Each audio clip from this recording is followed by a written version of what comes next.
제5장 메시아 재강림 준비시대.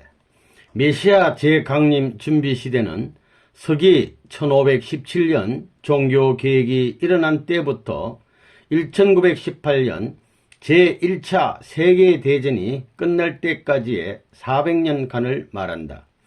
이 시대의 성격에 관한 대강은 동시성으로 본 메시아 강림 준비시대와의 대조에서 이미 논술되었으나 여기에서 좀 더 상세한 것을 알아보기로 하겠다. 그런데 복귀 심리로 보아 이 기간은 종교개혁기, 종교 및 사상의 투쟁기, 정치와 경제 및 사상의 성숙기 등 3기간으로 구분된다. 제1절 종교개혁기.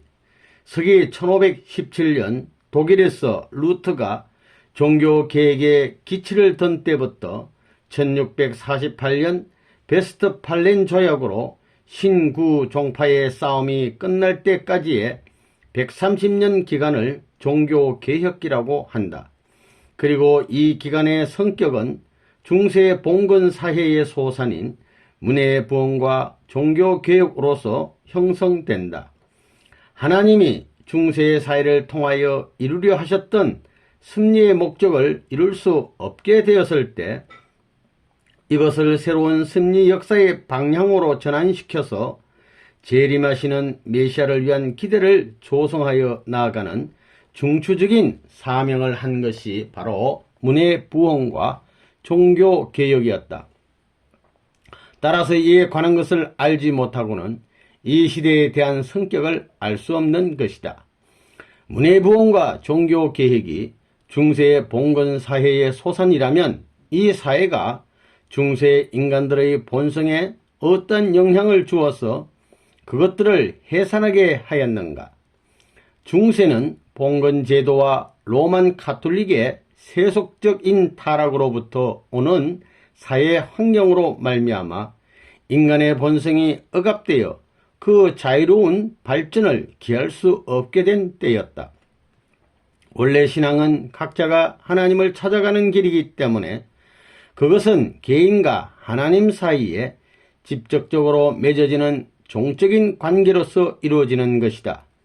그럼에도 불구하고 교황과 승려들의 간섭과 형식적인 종교의식과 그 규범은 당시 인간들의 신앙생활의 자유를 구속하였고 그 엄격한 봉건 계급 제도는 인간의 자주적인 신앙활동을 속박하였던 것이다. 뿐만 아니라 승리의 성관매매와 인민에 대한 착취로서 그들의 생활은 한층 더 사치와 향락으로 흘렀었다. 따라서 교황권은 일반 사회의 권력기관과 다름없이 비신앙적인 입장에 서게 되어 그들은 국민의 신앙생활을 지도할 수 없게 되었던 것이다. 이와 같이 되어 중세의 봉건시대의 사회 환경은 인간이 그 창조 본성을 복귀할 수 있는 길을 막고 있었다. 그러므로 이러한 환경 가운데 구속되어 있었던 중세인들은 본성적으로 그 환경을 타파하고 창조 본성을 복귀하려는 방향으로 움직이게 되었다. 그리하여 인간의 그 본성은 뚜렷이 내외의 양면의 성향을 가지고 나타났던 것이니 그의 창조 원리적 근거는 어디에 있는가 하는 것을 알아보기로 하자. 창조 원리에 의하면 인간은 하나님의 이성성상에 대한 형상적인 실체 대상이므로 하나님의 본성상과 본형상을 닮았다. 그리고 그 성상과 형상은 내적인 것과 외적인 것의 관계를 가지고 있다. 인간은 이러한 내적인 성상과 외적인 형상의 수소작용에 의하여 생존하도록 창조되었기 때문에 이와 같이 창조된 인간의 본성도 내외의 양면의 욕망을 추구하게 된다. 그리하여 하나님이 이러한 인간에 대한 복귀 섭리를 하심에 있어서도 인간 본성의 양면의 추구에 대응하는 섭리를 하시지 않을 수 없는 것이다. 그런데 하나님은 원래 인간의 외적인 육신을 먼저 창조하시고 다음으로 내적인 영인체를 창조하셨기 때문에 재창조를 위한 복귀 섭리도 외적인 것에서 내적인 것으로 복귀에 들어가는 섭리를 하시는 것이다. 이미 후편 제1장에서 논한 바와 같이 타락인간은 외적인 상정 헌재를 한 터전 위에 서야 내적인 실체 헌재를 할 수 있었고, 여기에서 성공함으로써만 보다 내적인 메시아를 위한 기대가 이루어지게 되는 이유도 여기에 있다. 따라서 타락인간을 복귀하심에 있어서도 구약전 시대에는 헌재에 의하여 종들의 종의 입장을, 구약시대에는 율법으로서 종의 입장을, 그리고 신약시대에는 믿음으로서 양자의 입장을, 성약시대에 있어서는 심정으로서 참 자녀의 입장을 복귀하는 순서로 해 나오시는 것이다. 또 과학에 의하여 먼저 외적인 사회 환경을 복귀해 가면서 종교를 세워서 내적인 인간의 심령을 복귀하는 섭리를 해오신 이유도 여기에 있는 것이다. 천사와 인간이 창조된 순서를 보더라도 외적인 천사장이 먼저였고 내적인 인간이 나중이었다. 따라서 천사와 타락인간을 복귀함에 있어서도 외적인 천사 세계를 세우시어 역사케 하심으로써 인간의 육신을 중심한 외적인 실체 세계를 복귀하신 다음 이어서 영인체를 중심한 내적인 무형세계를 복귀하시는 순서로 섭리해 나오시는 것이다. 믿음의 기대를 복귀하는 내적인 사명을 다해야 했던 교황들의 율락으로 말미암아 침범한 사탄을 분립하고 창조 본성을 복귀하려는 중세 인간들은 그 본성의 내외 양면의 추구에 의하여 중세적 지도 정신을 가인, 아벨 두 형의 사상에 대한 복고 운동으로 분립하였던 것이니, 먼저는 가인형인 헬라 사상의 복구 운동이요, 다음은 아벨형인 히브리 사상의 복구 운동이었다. 그리하여 헬라 사상의 복구 운동은 인본주의의 발현인 문해부흥을 일으켰고, 히브리 사상의 복구 운동은 신본주의의 부활을 위한 종교개혁을 일으켰던 것이다. 그러면 먼저 헬라 사상과 히브리 사상의 흐름이 어떻게 역사적으로 교류되어 이 시대에 이르렀는가 하는 것을 알아보기로 하자. 기원전 2000년대에 에게해의 크레타 도를 중심하고 미노아 문명권이 형성되었었다. 이 문명은 히랍으로 흘러 기원전 11세기에 이르러 인본주의의 헬라 사상을 지도 정신으로 하는 가인형의 헬라 문명권을 형성하였고, 한편 이와 거의 동시대의 서아시아에서는 신본주의의 히브리 사상을 지도 정신으로 하는 아벨형의 히브리 문명권을 형성하였으니 이때가 바로 통일왕국 시대였었다. 당시 이스라엘 왕들이 믿음의 기대를 세워가지고 인민들과 함께 성전을 받들므로써 이루어지는 실체 기대 위에서 메시아를 위한 기대를 조성하여 메시아를 맞았더라면 그때의 히브리 문명권은 헬라 문명권을 흡수하여 하나의 세계적인 문명권을 형성하였을 것이었다.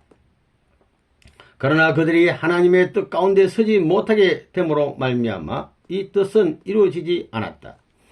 그리하여 그들이 바빌론으로 포로되어 갔다가 귀환한 후 기원전 333년 히랍에 속방된 때로부터 기원전 63년 헬라 문명권 내에 있었던 로마에 속방되어 예수님이 오실 때까지의 기간은 히브리 사상이 헬라 사상의 지배를 당하는 입장에 처해였던 시대이다.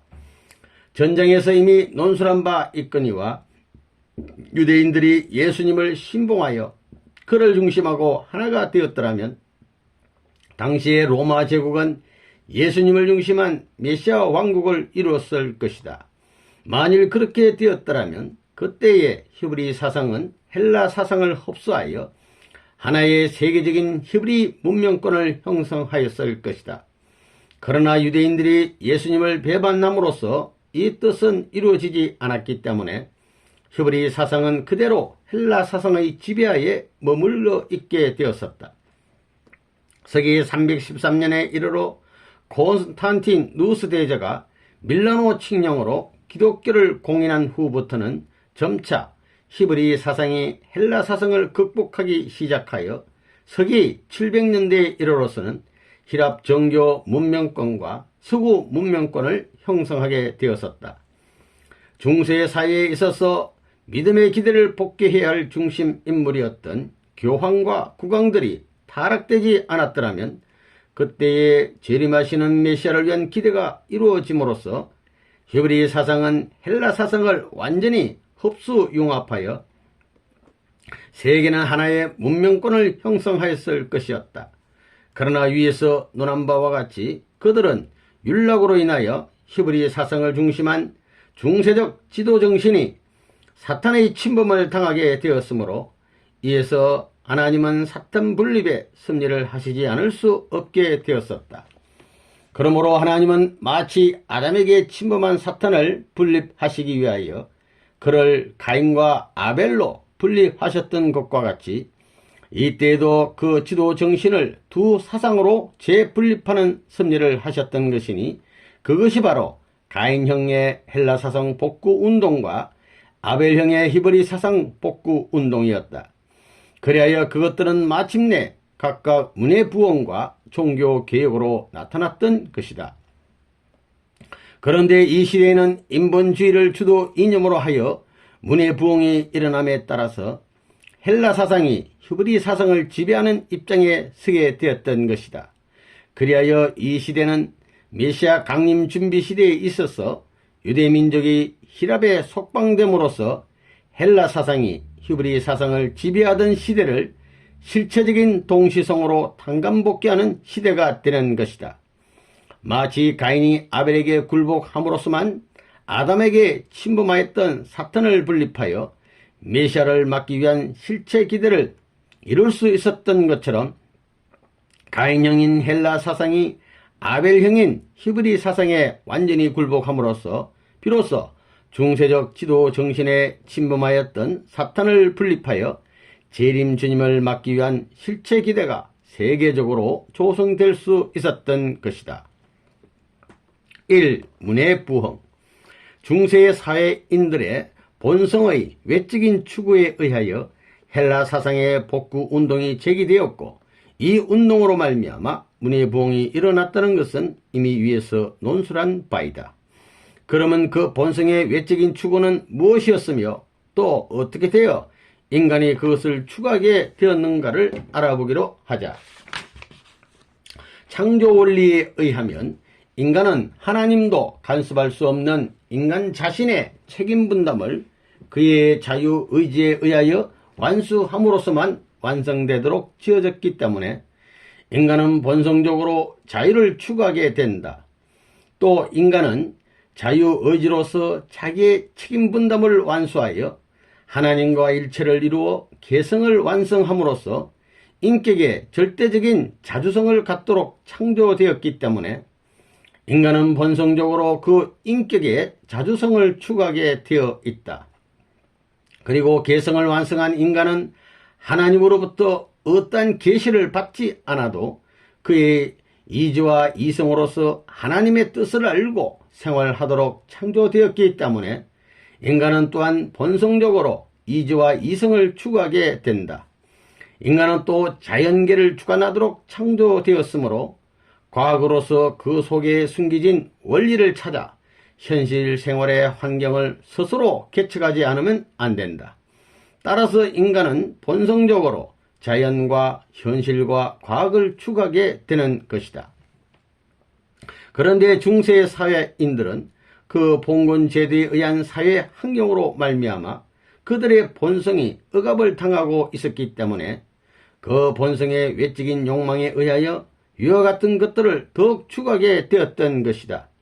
그리고 이미 위에서 논한 바와 같이 중세인들은 십자군 전쟁 이래 동방으로부터 흘러들어온 헬라 사상의 고전을 연구하게 되었는데 헬라의 고대 정신이 바로 인간의 자유와 인격의 자주성과 이지와 이성의 존엄성과 자연을 숭상하고 현실에 치중하며 과학을 세우는 것 등 인간 본성의 외적인 추구에 의한 것이어서 이것들이 그대로 중세인의 본성적인 욕망에 부합되었으므로 헬라 사상의 복구운동은 불길같이 일어나 드디어 인본주의가 대두하게 되었던 것이다.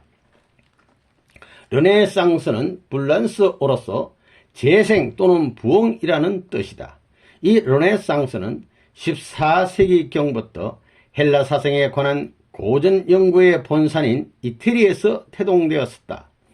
이 인본주의 운동은 처음에는 중세인으로 하여금 그리스의 고대로 돌아가 그 정신을 모방케 하려는 운동으로 시작되었으나 더 나아가 이 운동은 그 고전 문화를 재생하여 중세적인 사회 생활에 대한 개혁운동으로 옮겨지게 되었고, 또 이것은 비단 문화에만 그친 것이 아니라 정치, 경제, 종교 등 사회 전반에 걸친 혁신운동으로 확대되어 사실상 근대 사회를 형성하는 외적인 원동력이 되었던 것이다. 이와 같이 인간 본성의 외적인 욕망을 추구하는 시대적인 사조였던 인본주의로 말미암아 봉건사회 전반에 대한 외적인 혁신운동으로 전개된 현상을 르네상스라고 부른다. 이 종교개혁, 중세사회에 있어서의 교황을 중심한 복귀 승리는 교황과 승리의 세속적인 타락으로 말미암아 이룰 수 없게 되었었다. 그리하여 위에서 논한 바와 같이 중세인들이 인본주의를 부르짖게 됨에 따라 인간의 자유를 구속하는 형식적인 종교의식과 규범에 반항하게 되었고, 인간의 자주성을 유린하는 봉건계급 제도와 교황권에 대항하게 되었던 것이다. 나아가 그들은 또 인간의 이성과 이지를 무시하고 무엇이든지 교황에게 예속시키는 데서만 해결된다고 생각하는 고루한 신앙생활에 반발하게 되었으며, 자연과 현실과 과학을 무시하는 둔세적, 타계적, 금욕적인 신앙 태도를 배격하게 된 것이다. 이와 같이 되어 마침내 중세 기독교인들은 교황 정치에 반항하게 되었다. 이와 같이 중세의 사회인들이 그 본성의 외적인 욕망을 추구함에 따라서 억압되었던 그 본성의 내적인 욕망도 추구하게 되어 드디어 사도들을 중심하고 하나님의 뜻만을 따르기에 열혈했던 초대 기독 정신애로의 복고를 부르짖게 되었으니 이것이 곧 중세에 있어서의 히브리 사상의 복고 운동이다. 그리하여 14세기의 영국 옥스포드 대학의 신학 교수 위클리프는 성서를 영역하여 신앙의 기준을 교황이나 성령에게 둘 것이 아니고 성서 자체에다 두어야 한다는 주장하는 동시에 교회의 의식이나 제도나 규범은 성경에 아무런 근거도 없는 것이라고 정언하면서 성녀의 윤락과 그들의 민중에 대한 착취 및 권력 남용을 통박하였다. 이와 같이 종교개혁운동은 십자군 전쟁에 의하여 교황의 위신이 떨어진 후 14세기부터 이미 영국에서 태동되었고 15세기 말엽에는 이태리에서도 이 운동이 일어났으나 모두 실패하여 처형을 당하고 말았다. 그러다가 1517년 교황 레오 10세가 성 베드로 사원의 건축 기금을 모으기 위하여 사회의 구원을 받는 속죄의 표라고 선전하면서 면죄부를 팔게 되자 이 폐해에 대한 반대운동이 도화선이 되어 결국 독일에서 비덴베르크 대학의 신학 교수로 있던 마르틴 루터를 중심하고 종교개혁운동은 폭발되었다. 그리하여 이 혁명운동의 불길은 점차로 정대되어 프랑스에서는 칼빈, 스위스에서는 즈빙글리 등을 중심으로 활발히 진전되어 갔고 그것은 영국, 아란 등 제국으로 확대되었다. 이와 같이 되어 신교 운동을 둘러싸고 일어났던 국제 간의 싸움은 100여 년간이나 계속되어 오다가 마침내 독일을 중심하고 일어났던 30년 전쟁이 1648년 베스트팔렌 조약으로 인하여 끝나면서 신구 종파의 싸움은 일단락을 짓게 되었다. 그 결과 북군은 게르만 민족을 중심한 신교의 승리로 돌아갔고 남구어는 라틴 민족을 중심한 구교의 판도로 남아지게 되었던 것이다. 이 30년 전쟁은 독일을 중심하고 프로테스탄트와 가톨릭 교도 간에 일어났던 싸움이었다. 그러나 이 전쟁은 단순한 종교 전쟁에 그치지 않고 독일 제국의 존폐를 결정하는 정치적인 내란이기도 하였다. 따라서 이 전쟁을 종식시킨 베스트팔렌 강화회의는 신규 교파에 동등한 권한을 부여하는 종교회의인 동시에 독일, 프랑스, 스파나, 스웨덴 등 제국 간의 영토 문제를 해결하는 정치적인 국제회의이기도 하였다. 제2절 종교 및 사상의 투쟁기. 이 기간은 서기 1648년 베스트팔렌 조약으로 신교운동이 성공한 이후 1789년 프랑스 혁명이 일어날 때까지의 140년간 기간을 말한다. 문예부흥과 종교개혁에 의하여 인간 본성의 내외 양면의 욕망을 추구하는 길을 개척하게 된 근세인들은 신교와 사상의 자유로부터 일어나는 신학 및 교리의 분열과 철학의 싸움을 면할 수 없게 되었었다. 그런데 지금까지 후편에서 논해온 바와 같이 복귀 심리는 오랜 역사의 기간을 두고 개인에서 세계에 이르기까지 가인 아벨 두 형의 분립 역사에 의하여 이루어져 나오고 있다. 따라서 역사의 종말에 있어서도 이 타락 세계는 가인형의 공산 세계와 아벨형의 민주 세계로 분립되는 것이다.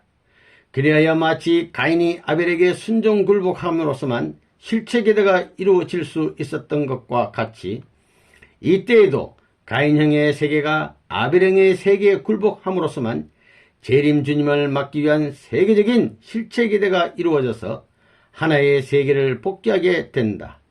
이와 같이 가인 아벨 두 형의 세계가 이루어지려면 그를 위한 두 형의 인생관이 확립되어야 하는데 기실 이 두 형의 인생관은 이 기간에 확립되었던 것이다. 1. 가인형의 인생관. 인간 본성의 외적인 추구는 헬라 사상의 복구운동을 일으켜 인본주의를 낳았고 인본주의를 뒷받침하여 일어난 반중세적인 문예부흥 운동은 신의 기와 종교적인 헌신을 가벼이 하고 모든 것을 자연과 인간 본의로 대치시켰다.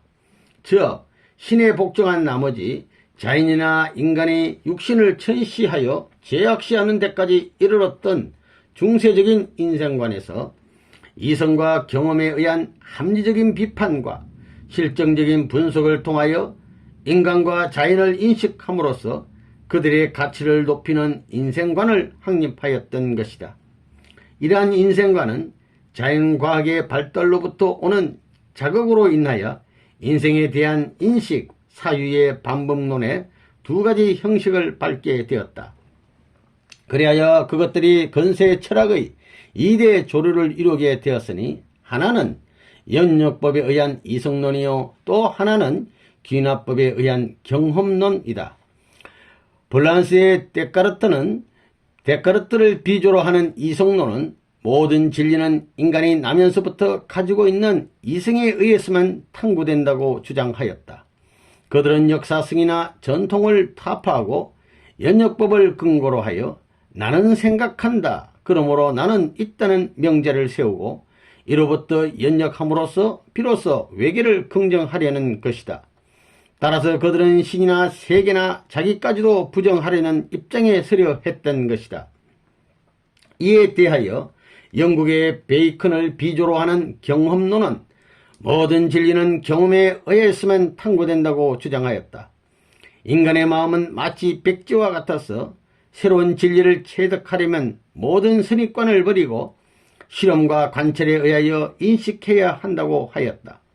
이와 같이 신을 떠나서 이성을 존중시하는 합리주의 사상과 경험의 토대를 둔 인간 중심의 현실주의 사상은 한 가지로 신비와 공상을 배격하고 인간 생활을 합리화하며 현실화하여 자연과 인간을 신으로부터 분리하였던 것이다.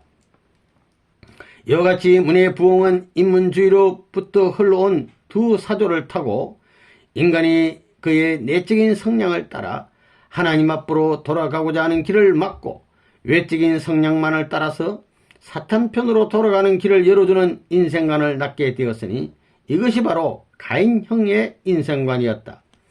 이 가인형의 인생관은 18세기에 이르러서는 역사와 전통을 타파하고 인생의 모든 것을 이성적 또는 현실적으로만 판단하며 불합리한 것이나 비현실적인 것을 철저히 배격하여 신을 부정하고 합리적인 현실에만 치중하게 되었던 것이니 이것이 바로 계몽사상이었다.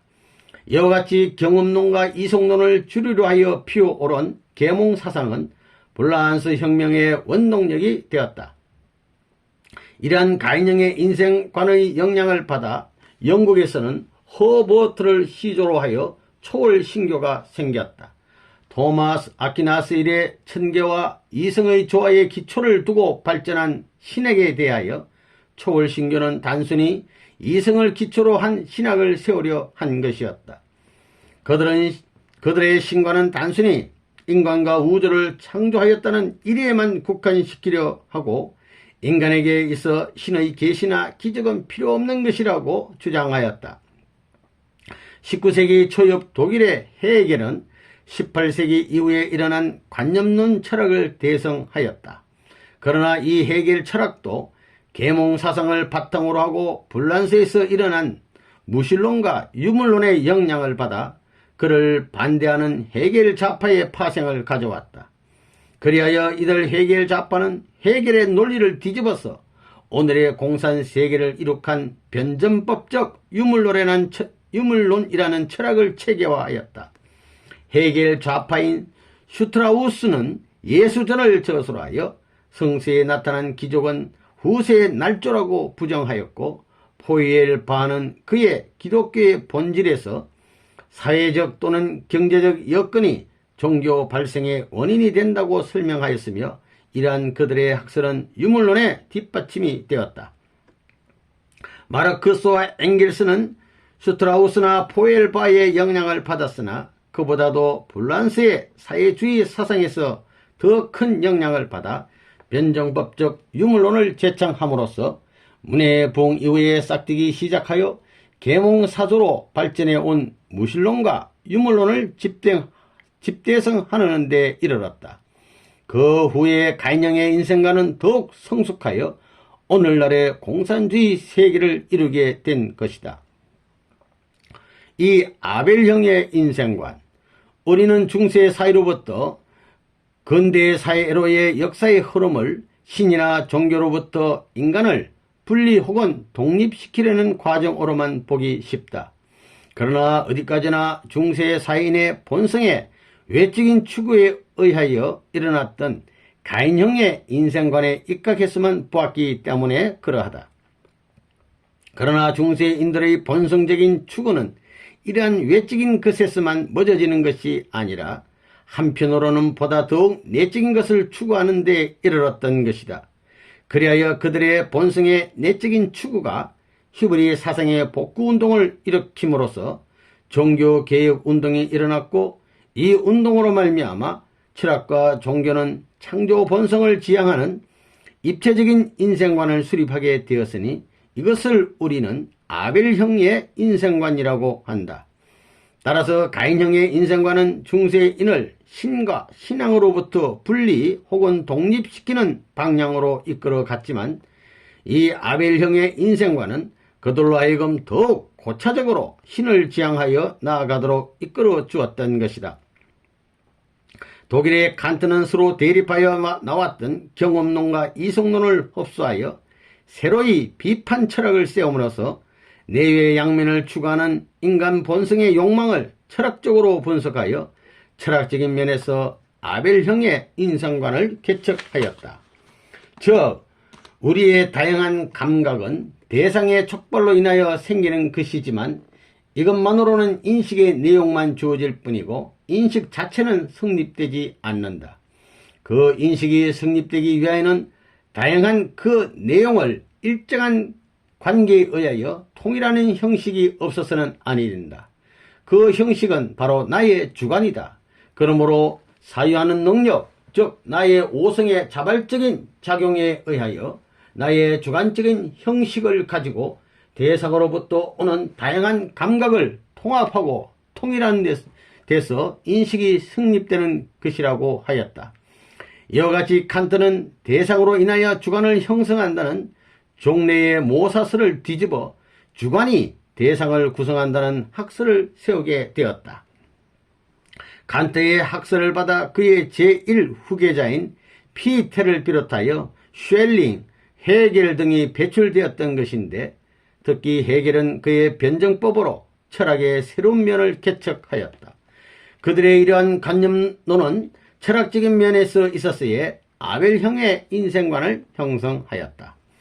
종교계에 있어서는 당시 사조인 합리주의의 영향을 받고 있던 종교계의 경향을 반대하고 종교적 정열과 내적 생명을 중요시하여 교리와 형식보다도 신비적 체험에 치중하는 새로운 운동이 일어나게 되었던 것이다. 그 대표적인 예를 들어보면, 첫째, 경건주의로서 이것은 독일의 스페너를 중심하고 일어났던 것인데, 전통적 신앙을 따르려는 보수적인 경향이 강하고 신비적인 체험에 치중하였던 것이다. 이 경건파 운동이 영국에 파급되어 영국민의 생활 속에 스며 있던 종교신과 융화하여 웨슬리 형제를 중심한 메소디스트파를 일으키게 되었던 것이다. 그리하여 이 교파는 침체 상태에 빠져있던 당시의 영국 교계에 크게 부흥의 기운을 일으켰었다. 또 영국에는 신비주의자 폭스를 비주로 한 퀘이크파가 일어났다. 폭스는 그리스도는 신자의 영혼을 비치는 내적인 빛이라고 주장하면서 성령을 받아서 그리스도와 신비적으로 연합하여 내적 광명을 채우려 하지 않으면 성세의 진리를 알 수 없다고 주장하였다. 이 교파는 미 대륙에서도 많은 박해를 받으며 포교하였다. 다음으로 스웨덴보리는 저명한 과학자이면서 영안이 열려서 천계의 많은 비밀을 발표하였다. 그의 발표는 오랫동안 신학계에서 무시를 당하여 왔으나 최근에 이르러 영계에 통하는 사람이 많아짐에 따라 점차 그 가치를 인정하기에 이르렀다. 이와 같이 아벨형의 인생관은 성숙하여 오늘의 민주주의 세계를 이루어 놓게 된 것이다. 제3절 정치, 경제 및 사상의 성숙기. 전시기에 있어서 종교 및 사상의 투쟁은 가인 아벨 두 형의 인생관을 수립하였고, 이 시기에 들어서면서 이 두 형의 인생관은 각자의 방향으로 성숙하게 되었다. 그리하여 그의 성숙에 따라서 가인 아벨 두 형의 세계가 형성되어 갔으며, 사회의 구조도 이 두 인생관에 입각한 사회 형태로 정리되어 가면서 정치와 경제와 사상도 이상사회로 전환될 수 있는 전 단계까지 진전하였다. 불란스 혁명과 영국의 산업혁명이 있은 후로부터 제1차 세계대전이 끝날 때까지가 바로 이러한 섭리의 기간이었던 것이다. 1. 민주주의. 역사 발전의 관점에서 본 민주주의에 관하여는 이미 전쟁에서 논술하였다. 그러나 그것은 어디까지나 민주주의가 나오게 된 외적인 경위였다. 이제 우리는 그러한 역사의 굽이침 속에서 어떠한 사상의 흐름을 타고 오늘의 민주주의가 나오게 되었는가 하는 내적인 경위를 알아야 한다. 이미 6편 제4장 제7절 2에서 논한 바와 같이 기독 왕국 시대에 있어 교황을 중심한 영적인 왕국과 국왕을 중심한 실체 왕국이 하나 되어 메시아 왕국을 위한 군주 사회를 이루어 메시아를 위한 기대를 조성하였더라면 그때의 봉건 시대는 끝났을 것이었다. 그러나 이 섭리가 이루어지지 않았기 때문에 이 시대는 연장되어 정치사와 종교사와 경제사가 서로 분립된 노정을 따라 발전하게 되었던 것이다. 중세의 봉건 시대에 있어 지방 제후에게 분산되어 있었던 정치 권력은 십자군 전쟁 이후 기울어지기 시작하여 문예부흥과 종교개혁을 거쳐 계몽기에 이르러서는 더욱 세미해졌던 것이다. 그리하여 17세기 중엽에 이르러 제후들은 민족을 단위로 하는 통일국가를 세워 국왕 밑에 집중함으로써 중앙 집권에 의한 절대주의 국가를 형성하게 되었던 것이다. 이때는 왕권 신수들 등의 영향으로 왕에게 절대적인 권한이 부여되어 있는 전제군주 시대였다. 이 시대가 오게 되는 원인을 사회적인 면에서 보면 첫째로 시민 계급이 국왕과 결합하여 봉건 계급과 대항하기 위함이었고, 둘째로 경제적인 활동에 있어 무역 경제의 지배를 위하여 봉건 제도를 벗어난 강력한 국가의 배경을 필요로 하였으며, 아울러 국민의 전체적인 복리를 위하여 강력한 국가의 보호와 감독에 의한 중상주의 경제 정책이 요망된 데 있었던 것이다. 한편 복귀 심리로 본 역사 발전 입장에서 보면 봉건 시대 이후에는 하늘편에 군주 사이가 이루어져야 했던 것인데, 이 시대의 교황과 국왕이 하나 되지 못하였기 때문에 이 사이는 완성되지 못하고 교황을 중심한 그 사이는 도리어 사탄이 앞질러 이루어 나온 노정을 따라 사탄편 전제 군주 사이로 전화되었던 것이다.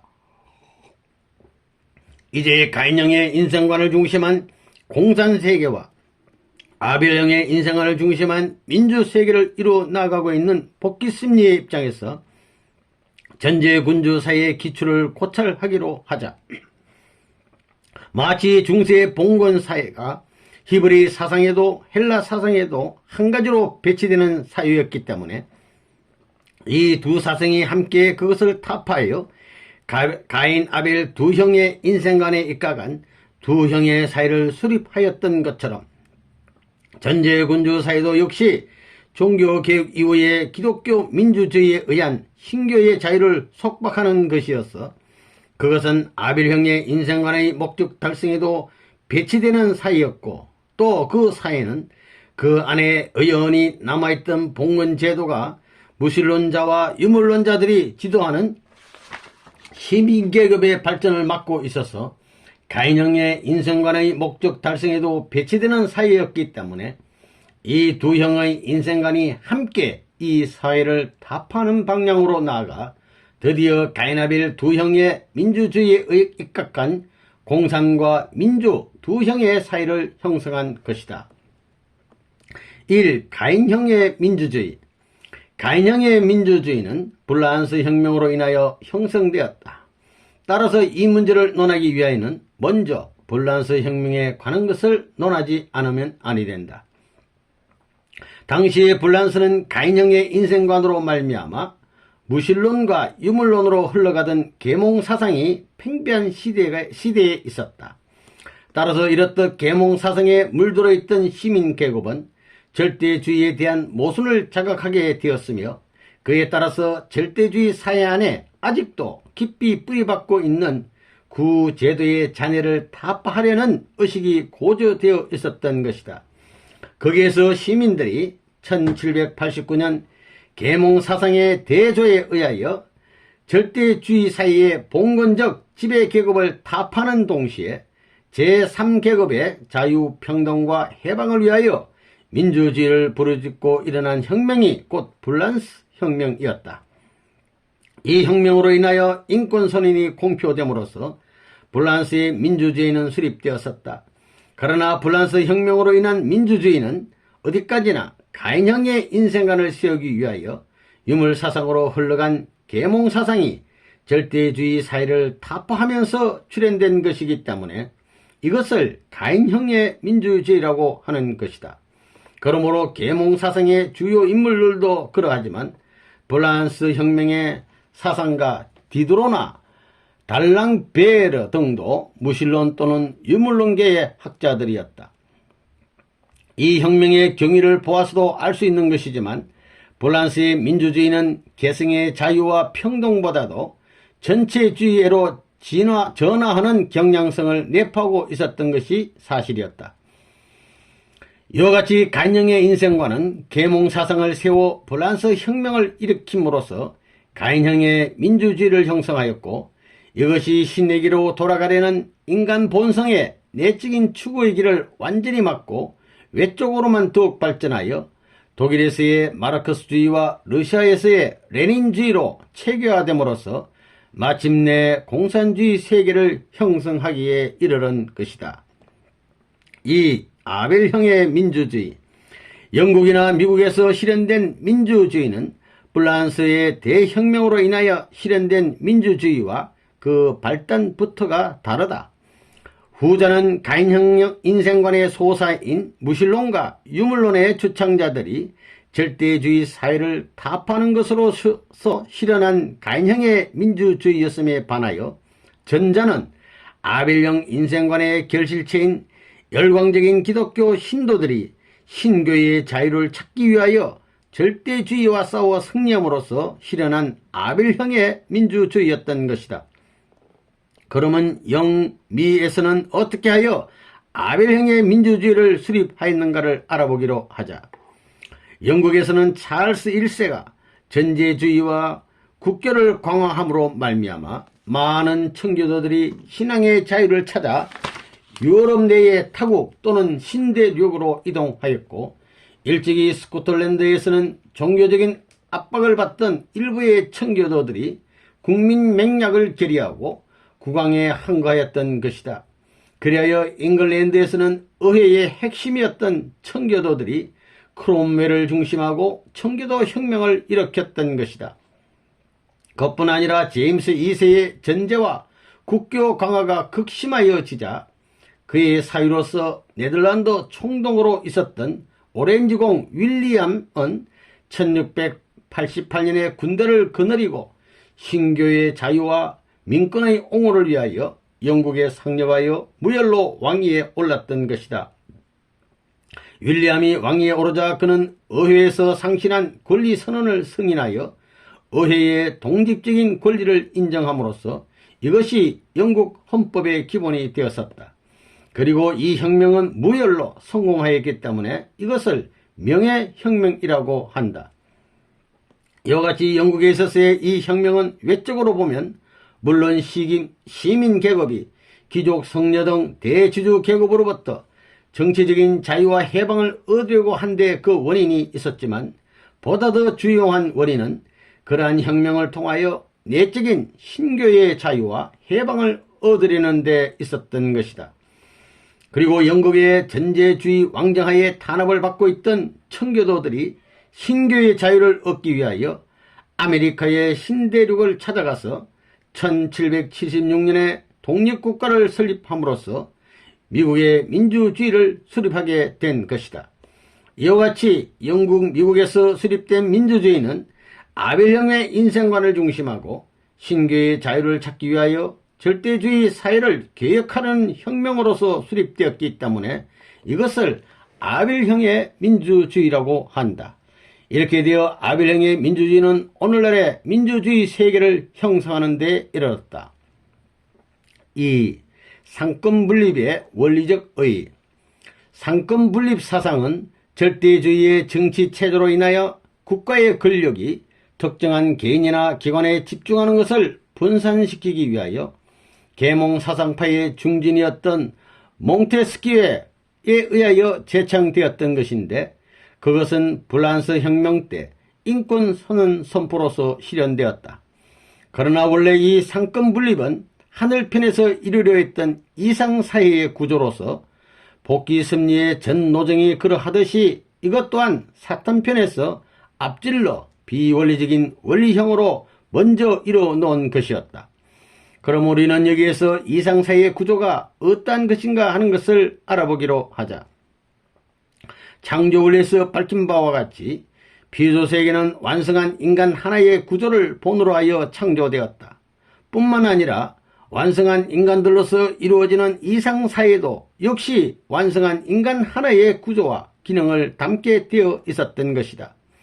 인체의 모든 기관이 두뇌의 명령에 의하여 기동하는 것과 같이 이상사회의 모든 기관도 오직 하나님으로부터의 명령에 의하여 영이 되어야 하며, 또 두뇌로부터 모든 명령이 척수를 통하여 말초신경을 통하여 사지 백체에 전달되는 것과 같이 하나님으로부터의 명령은 척수에 해당하는 그리스도와 그를 중심한 말초신경에 해당하는 성도들을 통하여 사회 전체에 유례없이 미쳐져야 한다. 그리고 인체에 있어서의 척수를 중심한 말초신경은 한 국가의 정당에 해당되기 때문에 이상사회에 있어서의 정당에 해당하는 영능은 그리스도를 중심한 성도들이 하게 되어 있는 것이다. 폐장과 심장과 위장이 말초신경을 통하여 전달되는 두뇌의 명령을 따라 서로 상충이 없이 원만한 수수의 작용을 유지하고 있는 것과 같이 이 장기에 해당되는 이상사회의 입법, 사법, 행정의 3기관도 정당에 해당되는 그리스도를 중심한 성도들을 통하여 전달되는 하나님의 명령에 의하여 서로 원리적인 수수의 관계를 맺을 수 있어야 한다. 인간의 사지가 두뇌의 명령을 따라 인간의 생활 목적을 위하여 활동하고 있는 것과 같이 사지에 해당되는 경제기구는 하나님의 명령을 따라 이상사회의 목적을 달성하기 위하여 실천하는 방향으로 움직여야 하는 것이다. 그리고 인체에 있어서 간장이 전신을 위하여 영양을 저축하는 것과 같이 이상사회에 있어서도 항상 전체적인 목적 달성을 위하여 필요한 저축을 해야 하는 것이다. 그리고 또 인간의 사지 백체가 두뇌와 종적인 관계를 가지고 있기 때문에 지체들 사이에 자동적으로 행적인 관계가 맺어져서 불가분의 유기체를 이루고 있는 것처럼 이상사회도 모든 사회인들이 하나님과 종적인 관계를 맺음으로써 행적인 관계를 맺게 되기 때문에 희로애락을 같이 하는 하나의 유기체를 이루게 되는 것이다. 그러므로 이 사회에 있어서는 남을 해치는 것이 바로 자기를 해치는 결과로 돌아오기 때문에 범죄를 행할 수 없는 것이다. 다음으로 우리는 또 복귀 심리가 이 사회 구조를 어떻게 복귀해 왔는가 하는 것을 알아보기로 하자. 서구에 있어서의 역사 발전의 과정을 보면 입법, 사법, 행정의 3권과 정당의 기능을 통틀어 국왕 한 사람이 전담해 오던 시대가 있었다. 그러나 이것이 변천하여 국왕이 3권을 장악하고 교황을 중심한 교회가 정당과 같은 사명을 담당하던 시대로 바뀌었던 것이다. 그리고 이 시대의 정치 제도는 다시 프랑스 혁명에 의하여 입법, 사법, 행정의 3권으로 분립되었고 정당의 뚜렷한 정치적인 사명을 가지게 되어 민주주의 입헌 정치 체제를 수립함으로써 이상사회 제도의 형만은 갖추게 되었다. 이와 같이 오랜 역사의 기간을 두고 내려오면서 정치 체제가 변천해 온 것은 타락된 인간사회가 복귀심리에 의하여 완성한 인간 하나의 구조와 기능을 닮은 이상사회로 복귀되어 가고 있기 때문이다. 이와 같이 되어 오늘날의 민주주의 정체는 3권으로 분립되고 또 정당이 생겨남으로써 드디어 인간 하나의 구조를 담기에 이르렀으나 그것은 어디까지나 복귀되지 않은 타락인간과 같은 것이어서 창조 본연의 기능을 발휘하지 못하고 있는 것이다. 곧 정당이 하나님의 뜻을 모르고 있으므로 그것은 두뇌의 명령을 전달할 수 없게 된 척수와 그를 중심한 말초신경과 같은 것이라 하겠다. 즉 헌법이 하나님의 말씀으로 되어 있지 않기 때문에 입법, 사법, 행정의 세 기관은 마치 신경계통이 끊어져 두뇌로부터 오는 명령에 감응할 수 없게 된 삼장기와 같이 되어서 그것들은 상호간의 질서와 조화를 잃어버리고 항상 대립하고 충돌할 수밖에 없는 것이다. 그러므로 재림 이상의 목적은 예수님이 오셔서 타락인간 하나의 구조를 담고 있는 현재의 정치 체제에 완전한 중추신경을 이어줌으로써 하나님의 뜻을 중심한 그 본연의 기능을 완전히 발휘하도록 하려는 데 있는 것이다. 3. 산업혁명의 의. 하나님의 창조 이상은 단지 죄 없는 사회를 이루는 것만으로는 이루어지지 않는다. 인간은 만물을 주관하라 하신 하나님의 축복의 말씀대로 피조세계에 숨어있는 원리를 찾아 과학을 발달시킴으로써 행복한 사회 환경까지 이루어 놓아야 하는 것이다. 이미 전편에서 논한 바와 같이 타락 인간의 영육 양면의 무지에 대한 극복은 종교와 과학이 각각 담당해 가지고 이상사회를 복귀해 나왔기 때문에 역사의 종말에는 영적인 무지를 완전히 제거할 수 있는 말씀이 나와야 하고 육적인 무지를 완전히 제거할 수 있도록 과학이 발달되어 이상사회를 이룰 수 있는 전 단계의 과학사회를 건설해야 되는 것이다. 이러한 하나님의 섭리로 보아 영국의 산업혁명은 어디까지나 이상사회의 생활 환경을 복귀하기 위한 섭리에서 일어난 것이었음을 우리는 알 수 있다. 이상사회의 경제기구도 완성된 인체의 구조와 같아야 하므로 위에서도 언급한 바와 같이 생산과 분배와 소비는 인체에 있어서의 위장과 심장과 폐장과 같이 유기적인 수수의 관계를 가져야 한다. 따라서 과잉 생산으로 인하여 파괴적인 팔로 경쟁을 하거나 편파적인 분배에 의하여 전체적인 생활 목적에 그르치는 축적이나 소비를 하여서는 아니 되는 것이다. 그러므로 필요하고도 충분한 생산과 공평하고도 가부적 없는 분배와 전체적인 목적을 위한 합리적인 소비를 할 수 있어야 한다. 그런데 산업혁명에 의한 다량 생산은 영국으로 하여금 상품 시장과 원료 공급주로서의 광대한 식민지를 급속도로 개척게 하였었다. 그리하여 산업혁명은 이상사회를 위한 외적인 환경뿐만 복귀뿐만 아니라 복음 전파를 위한 광범한 판도를 조성함으로써 내적인 복귀 승리의 사명도 하게 하였던 것이다. 4. 열강의 강화와 식민지 분할. 문의 부흥 이후 가인 아벨의 두 형으로 갈라져 성숙하여 온 인생과는 각각 두 형의 정치혁명을 일으키어 두 형의 민주주의를 수립하였고 이 두 형의 민주주의는 다같이 영국의 산업혁명의 영향을 받으면서 급속도로 강화되어 민주화 공산 두 계열의 세계를 형성해 가게 되었다. 즉 산업혁명에 뒤이어 비약적인 과학의 발달에 따라 일어난 공업의 발달은 과잉 생산의 경제 사회를 초래하였다. 그리하여 과잉 생산한 생산품의 판로와 공업 원료의 획득을 위한 신지역의 개척을 유하게 되어 급기야 세계 열강은 식민지 쟁탈전을 계속하면서 급속도로 강화되어 갔다. 이와 같이 가인 아벨 두 형의 인생관의 흐름과 과학의 발달에 따르는 경제 발전은 정치적으로 이 세계를 민주화 공산의 두 세계로 분립해 하였다. 5. 문의 부흥에 따르는 종교, 정치 및 산업의 혁명. 가인형인 헬라 사상의 반중세적 복고 운동은 인본주의를 낳아 문의 부흥을 일으켰고 이것이 더 사탄 편으로 발전하여 제2의 문의 부흥 사조라고 볼 수 있는 계몽사상을 낳게 되었었다. 그리고 이 계몽사상이 더욱 사탄 편으로 성숙하여 제3의 문의 부흥 사조라고 볼 수 있는 유물사건을 낳아 공산주의 사상을 성숙해 하였다.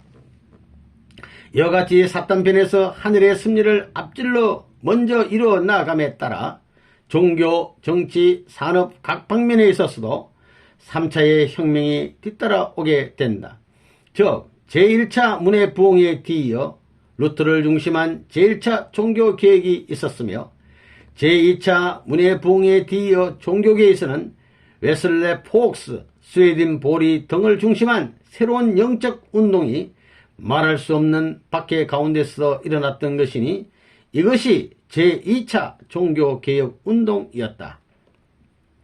그러므로 제3차 문의 부흥에 뒤이어서 제3차 종교개혁이 있게 될 것만은 역사 발전 과정으로 보아 필지의 사실이라 하겠다. 사실상 오늘의 기독교의 현실은 그 개혁을 절실히 요구하고 있는 것이다. 한편 정치적인 면에 있어서도 3단계의 변혁 과정이 있었음을 간파할 수 있다. 즉 제1차 문의 부흥과 제1차 종교개혁의 영향으로 중세 봉건 사회가 붕괴되었고 제2차 문의 부흥과 제2차 종교개혁의 영향으로 전제 군주 사회가 붕괴되었던 것이다. 그리고 제3차 문해봉에 의한 정치혁명으로 말미암아 공산주의 사회가 성립되기에 이르렀다. 이제는 장차 올 제3차 종교개혁으로 말미암아 하늘편의 민주세계가 이념적으로 사탄편의 공산세계를 굴복시킴으로써 이 두 세계는 필연적으로 하나님을 중심한 하나의 지상천국으로 통일될 것이다. 한편 우리는 종교와 정치의 변혁에 따르는 경제개혁도 3단계의 과정을 거쳐 발전되어 왔다는 사실을 알 수 있게 된다. 즉 전기에 의한 공업발달로 제1차 산업혁명이 영국에서 일어났고 이어서 전기와 가솔린에 의한 제2차 산업혁명이 선진 제국에서 일어났었다. 이제는 원자력에 의한 제3차 산업혁명이 일어나 이것으로 말미암아 이상 세계의 행복된 사회환경이 세계적으로 건설될 것이다.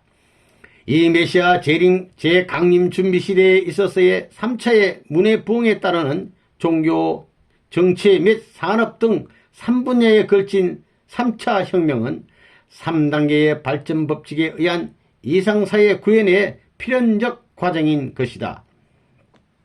제4절 세계대전 1. 탄감복귀 승리로 본 세계대전의 원인. 전쟁에는 언제나 정치, 경제, 사상 등의 원인이 되어 일어나게 되는 것이다. 그러나 이러한 것들은 어디까지나 외적인 원인에 불과하다. 거기에는 반드시 또 내적인 원인이 있음을 알아야 한다. 이것은 마치 인간의 행동에 내외 양면의 원인이 있는 것과 같다. 즉 인간의 행동은 당면한 현실에 대응하려는 외적인 자유의지에 의하여 결정됨은 물론이거니와 복귀 심리의 목적을 지향하여 하나님의 뜻에 순응하려는 내적인 자유의지에 의하여 결정되는 것도 있는 것이다. 그러므로 인간의 행동에 대한 선악을 그 외적인 원인만으로 판단해서는 안 된다. 그런데 인간의 자유의지에 의하여 일어나는 행동과 그 행동의 세계적인 부딪힘이 곧 세계대전이기 때문에 여기에도 내외 양면의 원인이 있다는 것을 알아야 한다. 따라서 세계대전을 정치, 경제, 사상 등 그 외적인 원인만을 중심하고 다루어 가지고는 그에 대한 심리적인 의의를 파악할 수 없는 것이다. 그러면 단감복귀 심리로 본 세계대전의 내적인 원인은 무엇일 것인가? 첫째, 주권을 뺏기지 않으려는 사탄의 최후의 발악으로 인하여 세계대전은 일어나게 된다. 위에서도 이미 보아온 바와 같이 인간 시조가 타락됨으로 인하여 원래 하나님이 이루시려던 원리 세계를 사탄이 앞질러 원리형의 비원리 세계를 이루어 나왔고 하나님은 그 뒤를 따라 나오시면서 사탄 주관하에 이 비원리 세계를 빼앗아 선의 판도를 넓히심으로써 점차적으로 원리 세계를 복귀하는 섭리를 해 나오셨다. 따라서 복귀 섭리 노정에는 언제나 참끝이 오기 전에 거짓끝이 먼저 나타나게 된다. 그리스도가 오기 전에 적 그리스도가 먼저 오리라 하신 것은 그 대표적인 예라 하겠다. 그런데 사탄을 중심한 악주권의 역사는 재림 주님이 나타나심으로써 그 종말을 짓고 하나님을 중심한 선주권의 역사로 바뀌게 되는 것이므로 그때에 사탄은 최후의 발악을 하게 된다. 모세를 중심한 민족적 가난 복귀 노정에 있어서 애굽을 떠나려는 이스라엘 선민들에 대하여 사탄은 바로를 시켜서 최후의 발악을 하였기 때문에 하늘편에서는 3대의 기족으로서 그를 치고 떠났던 것이다. 이와 같이 역사의 종말기에 있어서도 세계적 가난 복귀 노정을 출발하려는 하늘편에 대하여 사탄이 최후의 발악을 하기 때문에 이것을 3차에 걸쳐 치는 것이 3차의 세계대전으로 나타나게 되는 것이다. 둘째로 하나님의 3대 축복을 이룬 형의 세계를 사탄이 앞서 비원리적으로 이루어왔으므로 이것을 복귀하는 세계적인 탕감 조건을 세우기 위하여 세계대전이 일어난다. 하나님은 인간을 창조하시고 그의 개성을 완성할 것과 자녀를 번식할 것과 피조 세계를 주관할 것 등의 3대 축복을 하셨다. 따라서 인간은 이 축복을 이룸으로써 지상 천국을 세워야 할 것이었다. 하나님은 인간을 창조하시고 이러한 축복을 하셨던 것이므로 그 인간이 타락되었다고 해서 이 축복을 파괴하실 수는 없기 때문에 타락한 인간이 사탄을 중심하고 그 축복형의 비원리 세계를 앞질러 이루어 나가는 것을 허락하시지 않을 수 없는 것이다. 따라서 인류 역사의 종말에는 사탄을 중심한 개성, 사탄을 중심한 자녀 번식, 사탄을 중심한 피조세계 주관 등 3대 축복 완성형의 비원리 세계를 이루게 되는 것이다. 그러므로 하나님의 3대 축복을 복귀하는 세계적인 탕감 조건을 세우기 위하여는 사탄을 중심한 3대 축복 완성형의 비원리 세계를 소생, 장성, 완성의 3단계에 걸쳐서 치는 3차의 세계대전이 일어나지 않을 수 없는 것이다. 셋째, 예수님의 3대 시험을 세계적으로 넘기 위하여 세계대전이 일어나게 된다. 예수님의 노정은 바로 성도들이 그래야 할 노정이므로 성도들은 예수님이 광야에서 당하신 3대 시험을 개인적으로, 가정적으로, 국가적으로, 더 나아가 세계적으로 넘어야 한다. 그리하여 전 인류가 예수님의 이 3대 시험을 3차에 걸쳐 세계적으로 넘어가는 것이 바로 이 3차에 걸친 세계대전인 것이다. 넷째, 주권 복귀를 위한 세계적인 탕감 조건을 세우기 위하여 세계대전이 일어나게 된다. 인간이 타락되지 않고 성장기간의 3단계를 거쳐서 완성되었더라면 하나님 주권의 세계가 이루어졌을 것이다. 그러므로 이 타락세계를 가인아벨 두 형의 세계로 분립한 다음 아벨형의 하늘세계가 가인형의 사탄세계를 쳐서 가인이 아벨을 죽인 것을 세계적으로 탕감복귀하여 하나님 주권의 세계를 찾아 세우는 최종의 전쟁을 수행함에 있어서도 3단계를 거쳐야 하므로 3차의 세계대전이 오게 되는 것이다. 그러므로 세계대전은 종적인 승리 노정에서 주권복귀를 위하여 있었던 모든 싸움의 목적을 횡적으로 탕감복귀해야 하는 최종적인 전쟁인 것이다. 2. 제1차 세계대전 1. 제1차 세계대전에 대한 심리적인 개요.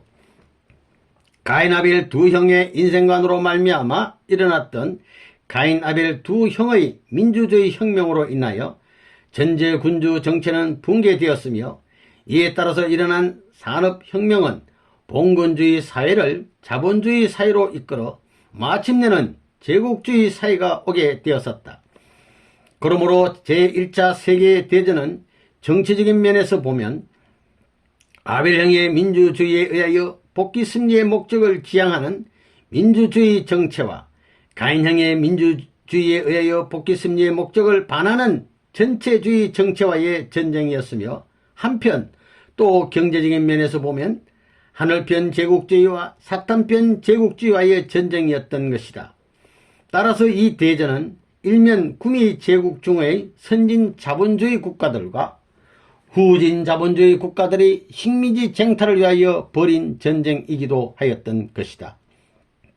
또 제1차 세계대전은 사상적인 면에서 보면 당시 기독교를 박해하던 회교 국가인 터키 및 이것을 지지하는 독일이나 오스트리아 등 가인형의 국가군과 주로 기독교를 신봉하던 영국, 미국, 프랑스 등 아벨형의 국가군 사이에 벌어진 전쟁이었던 것이다. 결론적으로 제1차 대전은 아벨형 인생관의 목적을 실현해야 할 민주주의가 소생적인 승리의 기반을 조성하는 전쟁이었던 것이다. 이 하늘편과 사탄편은 무엇으로 결정되는가? 하늘편과 사탄편은 하나님의 복귀 승리의 방향을 기준으로 하여 결정된다. 하나님의 복귀 승리의 방향과 동일한 방향을 취하거나 간접적으로나마 이 방향에 동조하는 입장을 하늘편이라 하고 이와 반대되는 입장을 사탄편이라고 한다. 그러므로 하늘편이냐 사탄편이냐 하는 것은 우리의 상식이나 양심의 판단과 반드시 일치한다고는 할 수 없는 것이다. 모세가 애굽인을 죽인 사실은 하나님의 섭리를 모르는 사람은 누구나 악이라고 할 것이다. 그러나 복귀 승리의 입장에서 보면 그것은 선이었다. 뿐만 아니라 이스라엘 민족이 아무 이유도 없이 가나안 땅을 침범하여 수많은 이방민들을 전멸시킨 사실도 하나님의 섭리를 모르는 자리에서 보면 악이라고 보지 않을 수 없는 것이다. 그러나 이것도 역시 복귀 섭리의 입장에서 보면 선이었던 것이다. 가나안 민족 중에 이스라엘 민족보다 훨씬 더 양심적인 사람이 있었다고 해도 당시에 그들은 일률적으로 사탄 편이었고 이스라엘은 일률적으로 하늘 편이었던 까닭이다. 더 나아가 이해를 종교면에서 들어보기로 하자. 모든 종교는 그 목적이 동일하게 선에 있기 때문에 그것은 모두 하늘 편이다. 그러나 어떤 종교가 사명적으로 보아 그보다 더 하늘편에 가까운 종교가 가는 길을 방해하게 될 때 그 종교는 사탄편에 속하게 된다.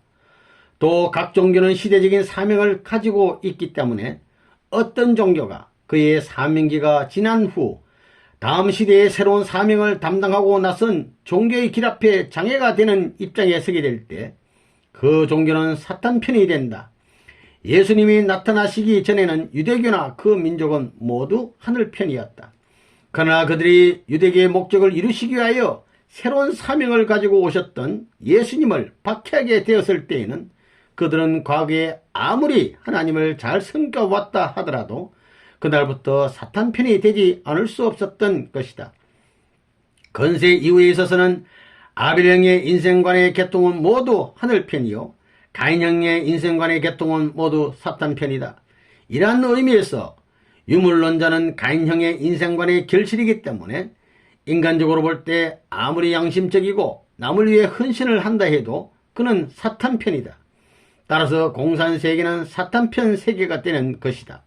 이에 반하여 신앙의 자유가 허여되어 있는 민주세계는 아벨형의 인생관으로 존립하는 세계이기 때문에 하늘편이 된다. 전편에서 이미 논술한 바와 같이 기독교는 모든 종교의 목적을 이루기 위하여 최종적인 사명을 가지고 있는 중심 종교로 세워졌기 때문에 복귀 섭리의 입장에서 보면 이 섭리의 목적을 지향하는 기독교의 길을 방해하는 것은 무엇이든지 사탄편이 되는 것이다.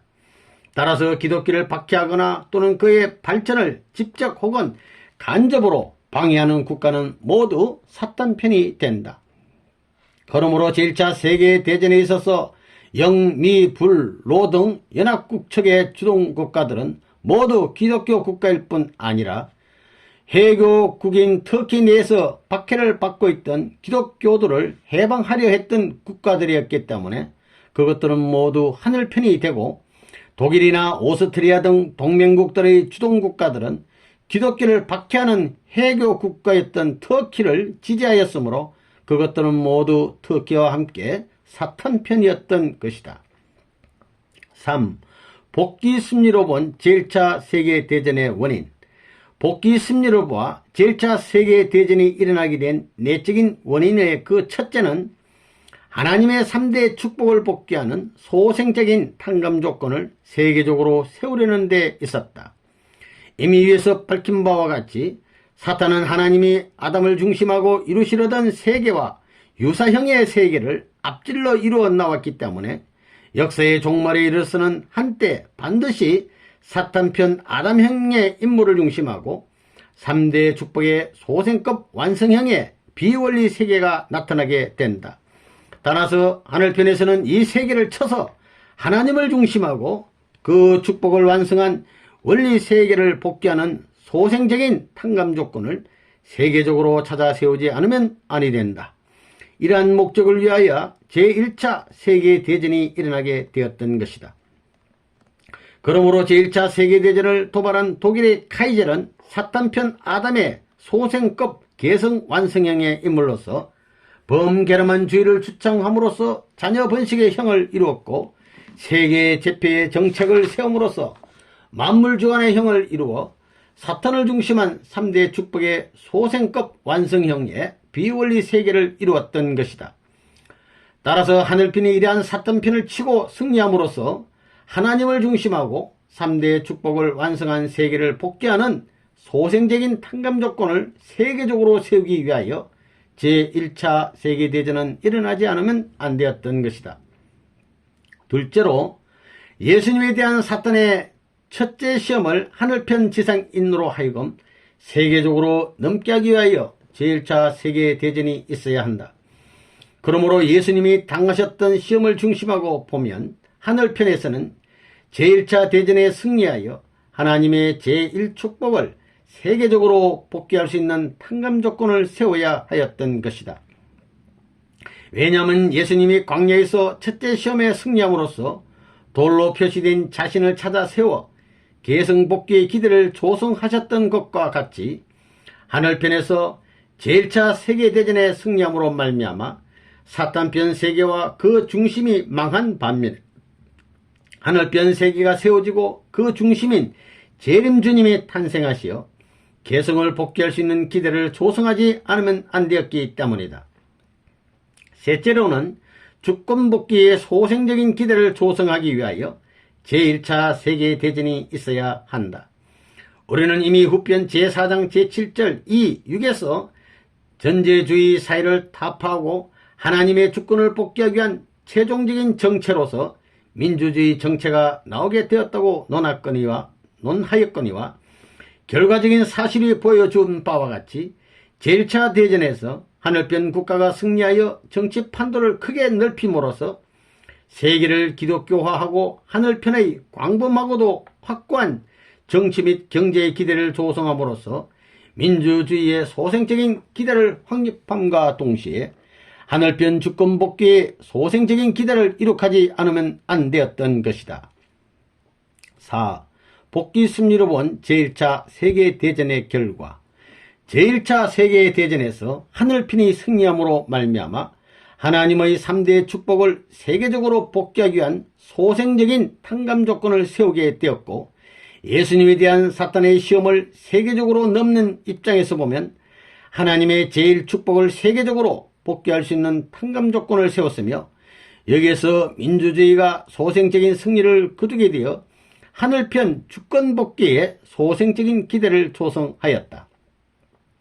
그리고 사탄편 세계와 그 세계의 왕으로 군림하던 카이젤이 패망한 반면에 하늘편 세계의 소생적인 승리의 기대가 세워짐으로써 하늘편 세계의 왕으로 오실 재림 주님이 탄생하실 수 있는 기대가 조성되었다.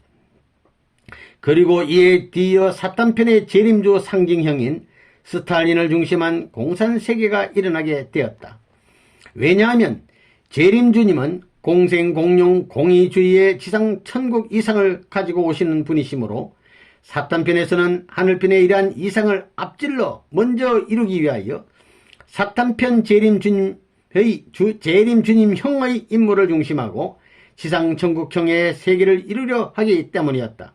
그러므로 제1차 세계대전이 하늘편 승리로 끝남으로써 메시아 재강림의 기대가 조성되었고 그때부터 재림 역사의 소생기는 시작되었던 것이다. 3. 제2차 세계대전 1. 제2차 세계대전에 대한 승리적인 개요. 이미 중세 이후의 역사에서 보아온 대로 민주주의의 근본 정신은 아벨령 인생관의 목적을 실현하려는 데 있는 것이다. 그러므로 민주주의는 인간 본성의 내외 양면의 성향을 따라 필연적으로 창조 이상의 세계를 추구하게 된다.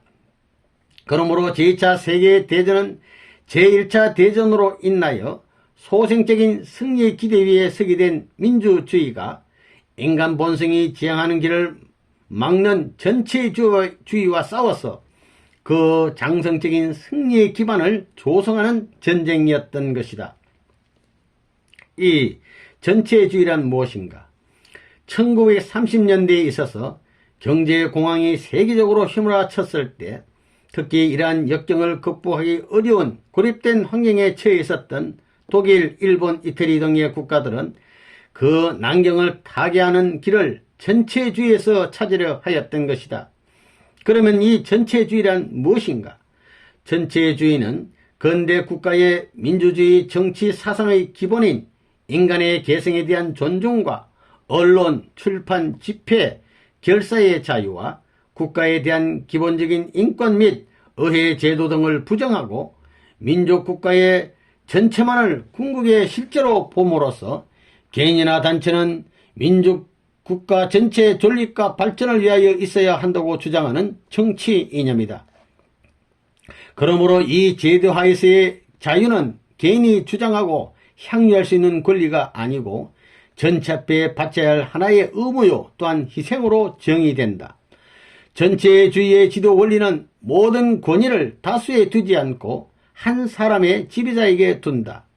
그리하여 그 지배자의 의지로서 국가, 민족의 이념으로 삼으려는 것이다. 이러한 지도 이념에 의한 전체주의 정치체제의 신뢰를 들어보면 이태리에 있어서의 무솔리니, 독일에 있어서의 히틀러, 일본에 있어서의 군불에 의한 독재 정체들이 각각 그것에 해당한다고 하겠다. 3. 제2차 세계대전에 있어서의 하늘편 국가와 사탄편 국가. 제2차 세계대전은 민주주의로 결탁된 미국, 영국, 프랑스의 하늘편 국가와 전체주의로 결탁된 독일, 일본, 이태리의 사탄편 국가와의 대전이었다. 그러면 어찌하여 전자는 하늘편이고 후자는 사탄편인가? 전자는 아벨형의 인생관을 중심으로 하여 복귀심리의 최종 단계의 정치 이념으로 세워진 민주주의를 근본 이념으로 하는 국가들이 있기 때문에 하늘편이었고, 후자는 그 정치 이념이 가인형의 인생관을 중심한 반민주주의적인 전체주의 국가들이었기 때문에 사탄편이었다. 그리고 또 전자는 기독교를 지지하는 국가들이었고 후자는 반기독교적인 입장에 섰었던 국가들이었기 때문에 각각 하늘편과 사탄편으로 구별되었던 것이다. 이제 그 내용을 좀 더 밝혀보기로 하자. 당시대에 있어서 추측국의 중심이었던 독일은 인간의 기본 자유를 박탈하였고 그의 사상 통제는 종교 분야에까지 미쳤던 것이다. 즉 히틀러는 로마 교황과는 별도로 협약을 맺고 엄중한 게르만의 원시적 종교 사상을 도입하여 민족적 종교를 창설한 후 그 전국 주교 밑에 모든 신교를 통할하려 하였기 때문에 신교는 물론 구교까지 이에 강력한 반대운동을 하였던 것이다. 뿐만 아니라 히틀러는 600만의 유대인들을 학살하였다. 그리고 대전 당시 일본의 군벌은 한국의 각 교회에 일본 신도의 가미다나를 강제로 설치하는 한편 기독교인들을 일본 신사에 강제로 끌어내어 참백해 하였고 이에 불응하는 신도들을 투옥 학살하였다. 특히 일본의 속박을 피하여 자유를 찾아 만주에 이민한 한국 기독교인들을 도처에서 집단 학살하였던 것이다.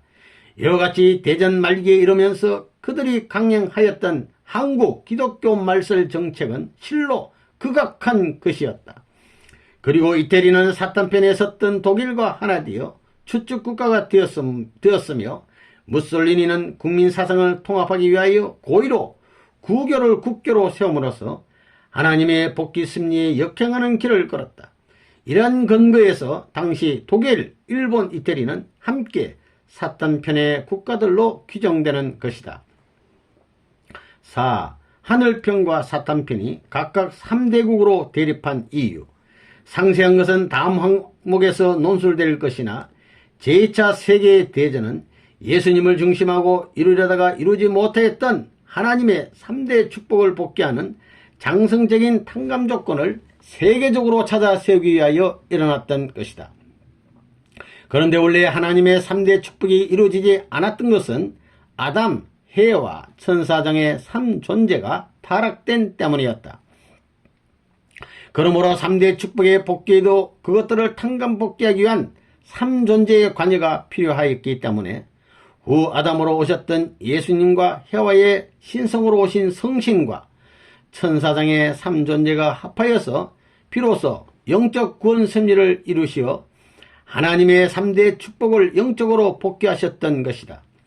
따라서 예수님을 중심한 3대 축복을 복귀하기 위한 장성적인 탕감 조건을 세계적으로 세워야 할 제2차 세계대전도 아담, 해와 천사장을 상징하는 하늘편의 국가들이 중심이 되어 동일한 형을 갖춘 사탄편 국가들과 싸워 이겨서 그것을 탕감복귀하는 조건을 세우지 않으면 아니 된다.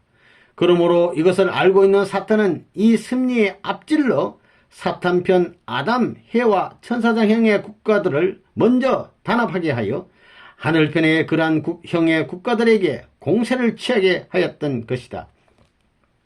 그리하여 미국은 남성 국가로서 하늘편 아담을, 영국은 여성 국가로서 하늘편 해와를, 그리고 불란서는 중간적인 국가로서 하늘편 천사장을 각각 상징하였고, 독일은 남성 국가로서 사탄편 아담을, 일본은 여성 국가로서 사탄편 해와를, 그리고 이태리는 중간적인 국가로서 사탄편의 천사장을 각각 상징하였던 것이다. 그 앞서 제1차 세계대전에 있었어에 미, 영불과 독일, 오스트리아, 터키도 역시 이러한 각각 유형으로 편성된 소생적인 상징형으로서의 하늘편과 사탄편의 국가들이었던 것이다. 그러면 제2차 대전에 있어서 사탄편 국가인 소련은 왜 하늘편에 가담하게 되었는가? 교황을 중심한 서구의 중세 사회가 복귀 승리의 목적을 이룰 수 없는 입장에 서게 되었을 때 하나님은 이것을 가인아벨 두 형의 인상관의 세계로 분립하여 공산과 민주의 두 세계를 이루어 나아가는 승리를 하시지 않을 수 없게 되었었다. 그런데 봉건 사회나 전제 군주 사회나 제국주의 사회는 모두 이러한 승리를 이루는 데 있어서 하늘편이 가는 길을 막는 동시에 사탄편이 가는 궁극의 일도 막는 것이 되었기 때문에 하늘편과 사탄편이 합하여 그 사회를 타파하게 되었던 것이다. 복귀 승리는 시대의 흐름을 따라서 발전한다.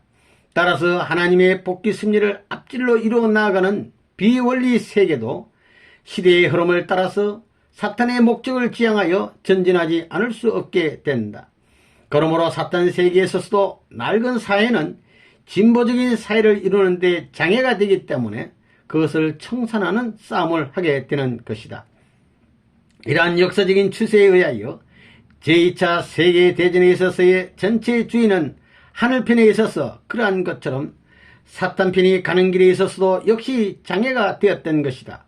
그런데 하나님은 사탄편이 공산주의 세계를 이루는 것을 탄감복귀 승리상 일시적으로나마 허락하시지 않을 수 없었기 때문에 소련이 하늘편 국가와 협력하여 전체주의 국가를 타도함으로써 공산세계가 조속히 그로서의 결실을 하도록 하셨던 것이다. 그러나 제2차 세계대전이 끝나자마자 민주와 공산의 두 세계는 물과 기름과 같이 갈라지게 되는 것이다. 5. 복귀 승리로 본 제2차 세계대전의 원인. 복귀 승리로 보아 제2차 세계대전이 일어나게 된 내적인 원인의 그 첫째는 하나님의 3대 축복을 복귀하는 장성적인 탕감 조건을 세계적으로 세우려는 데 있었다. 하나님은 아담이 타락됨으로 인하여 제2차로 후 아담된 예수님을 보내시어 그를 중심하고 하나님의 3대 축복을 완성한 세계를 복귀하려 하셨던 것이다. 그러나 예수님은 유대인들의 불신으로 십자가에 돌아가심으로써 이것을 영적으로만 이루셨던 것이다. 한편 사탄은 또 예수님이 이루시려던 그 세계와 유사형의 세계를 앞질러 이루어 나아가는 것이다. 그러므로 역사의 종말에 이르러서는 반드시 사탄편 예수형의 임무를 중심하고 3대의 축복의 장석금 완성형의 비원리 세계가 이루어지게 된다. 따라서 이 세계를 쳐서 하나님을 중심하고 그 축복을 완성한 원리 세계로 복귀하는 장성적인 탕감 조건을 세계적으로 찾아 세우지 않으면 아니 된다. 이러한 목적을 위하여 제2차 세계대전이 일어나게 되는 것이다. 이 사탄편 예수형의 인물이 바로 히틀러였다. 그러므로 히틀러는 그 사상이나 그 독신 생활이나 그의 비참한 죽음이나 또는 행방불명된 그의 시체 등 모든 면에 있어서 그 뜻을 반대로 했을 뿐 예수님의 그것들과 유사하였던 것이다. 따라서 제2차 세계대전을 도발한 독일의 히틀러는 사탄편 아담의 장성급 개성 완성형의 인물로서 범게르만주의를 주창함으로써 자녀 번식의 형을 이루었고 세계 적화의 정책을 수립함으로써 만물주관형의 형을 이루어 사탄을 중심한 3대 축복의 장성급 완성형의 비원리 세계를 이루었던 것이다. 여기에서 하늘편은 제2차 세계대전에서 승리함으로써 3대 축복을 완성한 세계를 복귀하는 장성적인 탕감 조건을 세계적으로 찾아 세우지 않으면 아니 되었던 것이다. 둘째로는 예수님에 대한 사탄의 둘째 시험을 하늘편 지상인도로 하여금 세계적으로 넘게 하기 위하여 제2차 세계대전이 오게 된다.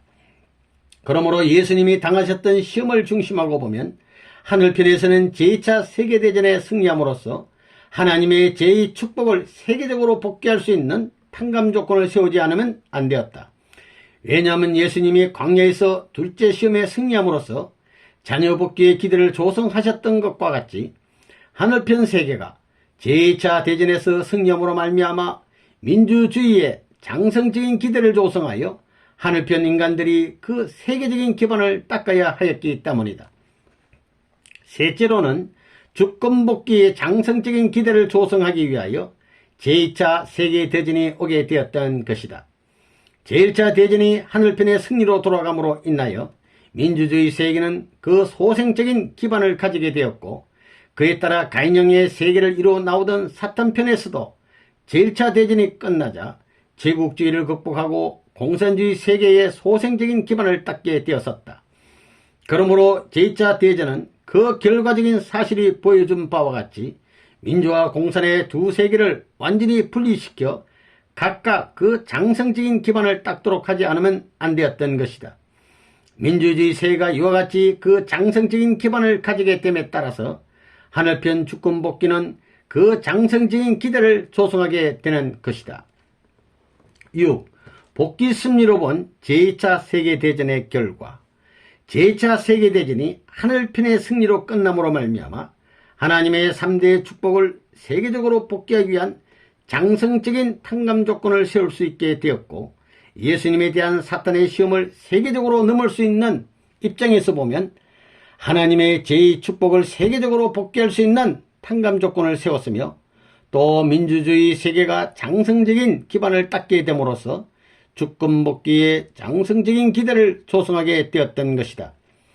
그리고 탕감복귀의 원리로 보아 사탄편 예수형의 인물인 히틀러와 그 나라가 망하고, 사탄편 재림주형의 인물인 스탈린을 중심한 공산세계가 세계적인 기반을 가지고 나타나게 된 것은 부활하신 예수님을 중심하고 영적인 왕국을 건설해 나아가던 시대는 지나가고 재림하신 예수님을 중심하고 새하늘과 새 땅을 건설할 때가 되었음을 보여주는 것이다.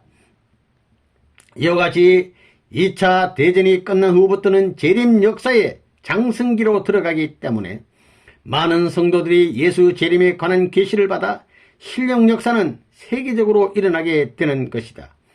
이에 따라서 모든 기성종교는 더욱 혼돈되고 분열됨으로써 세속적으로 흘러 종교적인 생명을 잃어버리게 되는 것이니, 이것은 최종적인 새 진리에 의하여 모든 종교를 하나로 통일하기 위한 하나님의 종국적인 섭리로 말미암아 일어나는 하나의 말세적인 현상인 것이다. 4. 제3차 세계대전. 1. 제3차 세계대전은 기필코 일어나게 될 것인가? 하나님은 원래 인간 시조를 창조하시고 그에게 세계를 주관하라고 축복하셨기 때문에 사탄이 타락 인간을 앞세워가지고 먼저 이 축복을 완성한 형의 비원리 세계를 이루어 나아가는 것을 허락하시지 않을 수 없었으며, 그 반면에 하나님은 복귀 섭리에 의하여 그 뒤를 따라 나오시면서 그것을 하늘편으로 빼앗아 넘기는 역사를 해 오셨다는 것은 우리가 익히 알고 있는 사실이다.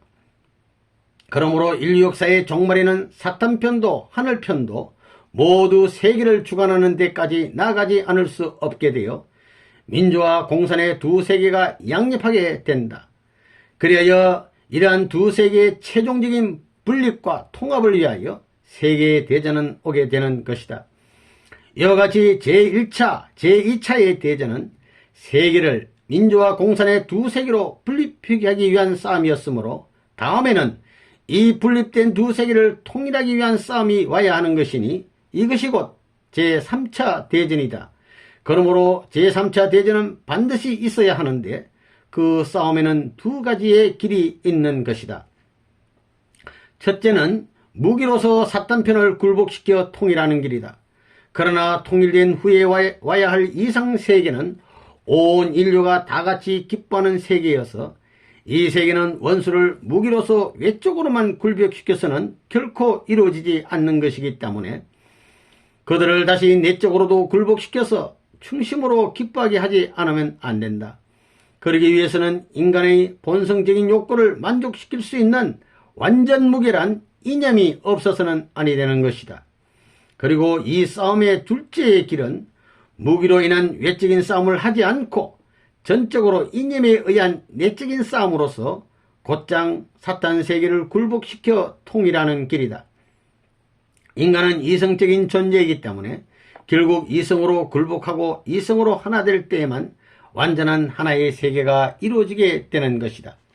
이 두 가지의 싸움의 길 중에서 어느 길에 의하여 하나의 세계가 이루어질 것인가 하는 것은 인간의 책임분담 수행 여부에 따라서 결정될 문제이다. 그러면 이 길에 필요한 새 세계의 이념은 어디서 나오게 될 것인가?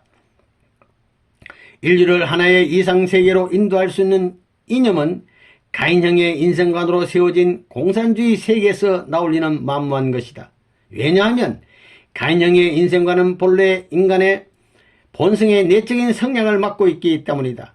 그러므로 이 이념은 반드시 아벨형의 인생관으로 세워진 민주주의 세계에서 나와야 할 것인데 우리가 지금까지 알고 있는 바 민주주의 세계의 어떤 기존 이념도 공산주의 이념을 굴복시킬 수 없었다는 것은 이미 역사적으로 증명된 사실이다.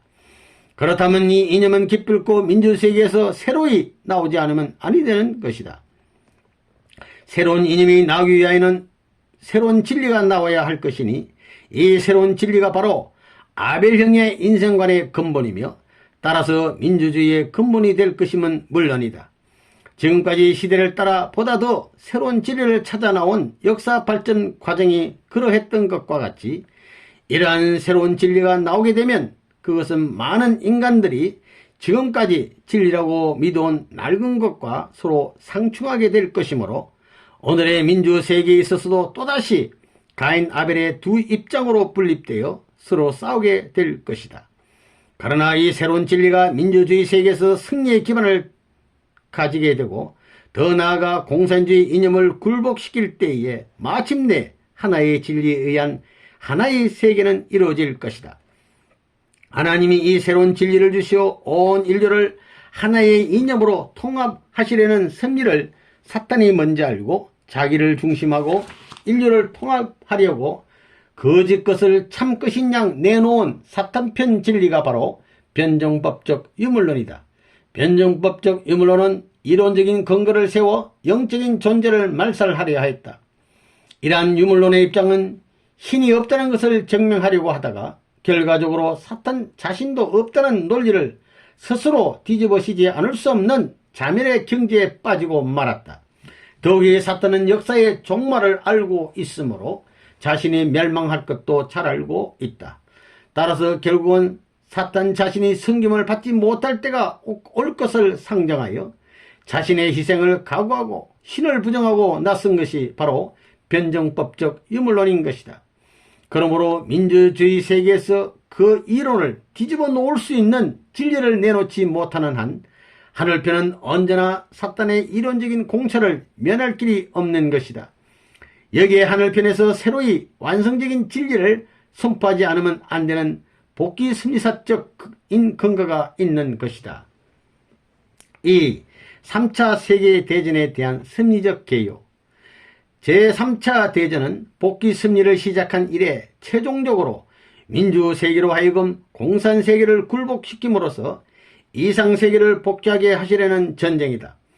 복귀 심리의 관점에서 보면 제1차 대전까지 하늘편 세계에서는 식민지를 세계적으로 확보함으로써 복귀 심리를 위한 정치와 경제의 판도를 넓혀 민주주의의 소생적인 기대를 세웠고 2차 대전으로는 민주주의의 장성적인 기틀을 세계적으로 수립함으로써 민주세계의 판도를 공고히 하였다. 이제 3차 대전으로는 새로운 진리에 의하여 완전한 아벨형의 인생관을 세움으로써 민주주의의 완성적인 기대를 조성해야 되며 이 기대 위에서 온 인류를 하나의 세계로 이끌어 가야만 하는 것이다. 그러므로 제3차 세계대전은 복귀 승리의 역사노정에서 3단계까지 연장하면서 하늘 뜻을 세우려다가 사탄에게 내주었던 모든 것을 역사의 종말기에 이르러 하늘편에서 횡적으로 탕감복귀하는 최종적인 전쟁인 것이다. 3. 복귀 승리로 본 제3차 세계대전의 원인. 이미 위에서 논한 바와 같이 제3차 대전이 무력에 의하여 종결될 것인가 혹은 이념의 싸움으로 끝날 것인가 하는 것은 오직 하나님의 승리를 받드는 인간 자신의 책임분담 수행 여하에 따라 결정될 문제이지만 여하간 어떤 길로든지 세계적인 싸움이 한 번 더 있어야 할 것만은 틀림이 없다. 그러면 복귀 승리로 보아 제3차 세계대전이 오게 되는 원인은 무엇인 것인가? 그 첫째는 하나님의 3대 축복을 복귀하는 완성적인 탕감 조건을 세계적으로 세우려는 것이다. 유대인들의 불신으로 말미암아 예수님을 중심한 복귀 승리는 결국 영적으로만 이루어졌으므로 예수님은 다시 지상에 오셔서 하나님의 3대 축복을 완성한 세계를 영육 아울러 복귀하시지 않으면 안 된다. 그러므로 사탄은 또 예수님이 재림하셔서 이루시려는 세계와 유사형의 비원리 세계를 앞질러 이루어 나가게 된다.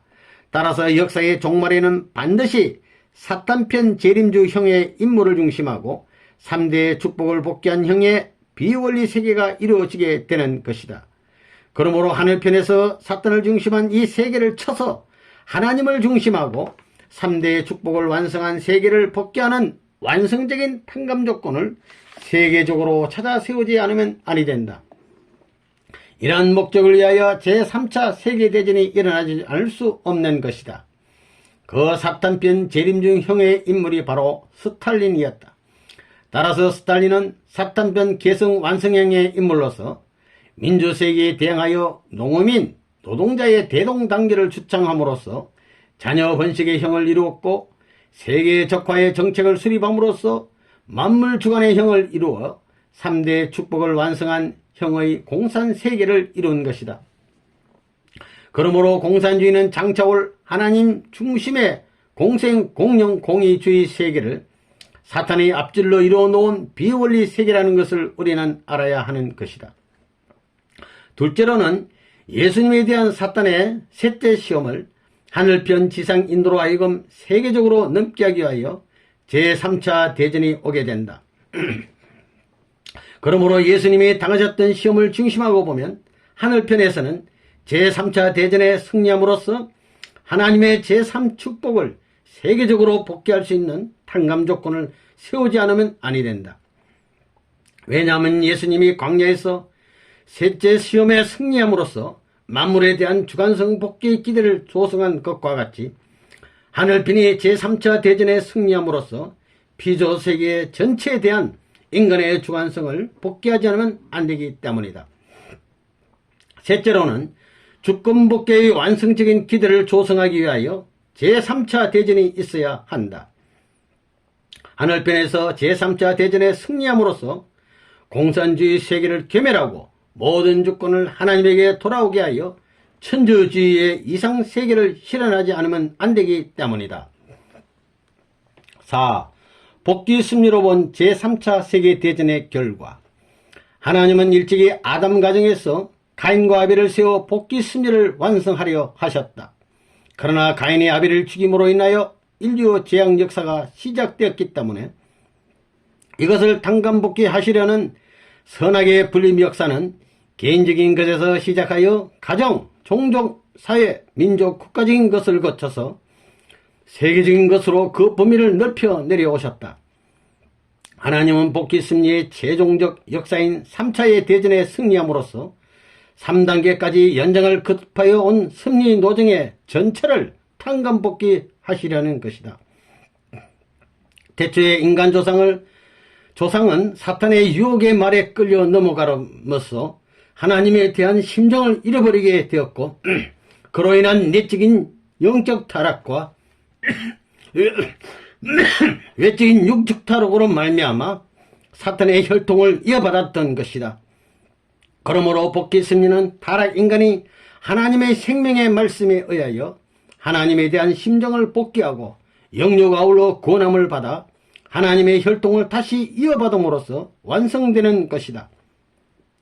이제 3차에 걸친 세계대전에서의 하늘편 승리는 이러한 복귀 승리의 모든 기대를 완전히 탕감복귀함으로써 인간이 타락된 이후 유구한 역사의 기간을 두고 하나님이 이루려 하셨던 창조 본연의 이상 세계를 이룩하게 될 것이다.